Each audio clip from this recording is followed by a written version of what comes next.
ইরানের কাছে ঠিক কী পরিমাণ অস্ত্র আছে সে ব্যাপারে নিশ্চিত নয় ইসরায়েল। চলমান যুদ্ধে ইরান শুধু চালকের আসনেই নেই, পুরো যুদ্ধে একচেটিয়া আধিপত্য কায়েম করেছে। এসবের মাঝে পশ্চিমা বিশ্ব যেন ভাবছে, এই বুঝি আরেকটি মিসাইল সিটি উন্মোচন করে ফেলল তেহরান।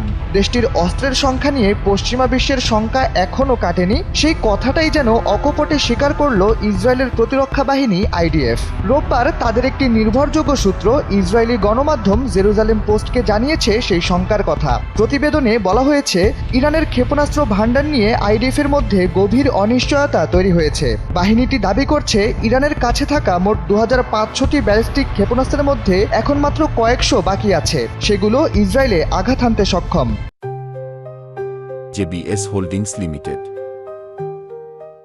তবে প্রকৃতপক্ষে আইডিএফ সংবাদ মাধ্যমটির কাছে স্বীকার করেছে, ইরানের ক্ষেপণাস্ত্র ভান্ডারের সঠিক অবস্থা সম্পর্কে কেউই নিশ্চিতভাবে কিছু জানে না। এদিকে সামরিক বিশ্লেষকরা বলছেন, ইরানের কাছে থাকা মিসাইলের সংখ্যা যুদ্ধ পরিস্থিতিকে আরও ঘোলাটে করেছে। যুদ্ধের চতুর্থ দিনে যেখানে দেখা গিয়েছিল ইরানের ক্ষেপণাস্ত্র ছোড়ার হার বৃষ্টির নিচে নেমে এসেছে, হুট করে তা আবার বাড়তে দেখা যায়। এসব উদাহরণ এটাই প্রমাণ করে, যুদ্ধে ইরানের অস্ত্রের মজুদ একটি পরোক্ষ ভয় তৈরি করেছে ইসরায়েল ও যুক্তরাষ্ট্রের সামরিক শিবিরে।